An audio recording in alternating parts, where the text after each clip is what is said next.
একদম জমজমাট জি বাংলা প্রোডাকশনের জনপ্রিয় ধারাবাহিক নিম ফুলের মধু আর বর্তমানে নতুন সব চমকের জন্য বেঙ্গল টপার আসনে বিরাজ করছে নিম ফুলের মধু।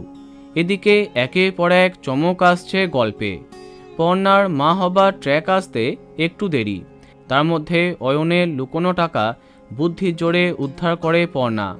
হাতে নাতে সে ধরা পড়ে। দত্ত পরিবারে একসাথে এত কিছু ঘটে যাচ্ছে, তবু দেখা যাচ্ছে না দত্ত বাড়ির মাথা অর্থাৎ ঠাম্মিকে। এখানে ঠাম্মির চরিত্রে আছেন জনপ্রিয় বর্ষিয়ান অভিনেত্রী লিলি চক্রবর্তী। তাকে ছাড়া জমছে না গল্প, এমনই মত অনেক দর্শকের। কিন্তু ওনাকে অনেক দিন গল্পে না দেখতে পেয়ে দু একজন কমেন্টে জানতে চাইছিলে কি হয়েছে ওনার, কেন ওনাকে দেখা যাচ্ছে না গল্পে।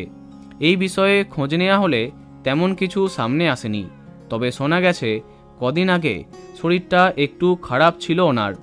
হয়তো ঋতু পরিবর্তনের জন্য ওনার শরীর খারাপ হয়েছিল। তবে এখন অনেকটাই ভালো লিলি চক্রবর্তী, কিন্তু কবে আবার তিনি গল্পে ফিরবেন তা জানা যায়নি। তবে ওনার জন্য সবাই যে অপেক্ষাতে আছে এটা বলা বাহুল্য। দেখা যাক কবে তিনি কামব্যাক করেন। তো বন্ধুরা, এখন তোমার কি মন্তব্য কমেন্টে জানাতে পারো। ভিডিওটি লাইক এবং শেয়ার করো। এই রকম আরও অনেক ভিডিও পেতে সাবস্ক্রাইব করো কারেন্ট পজ। ধন্যবাদ।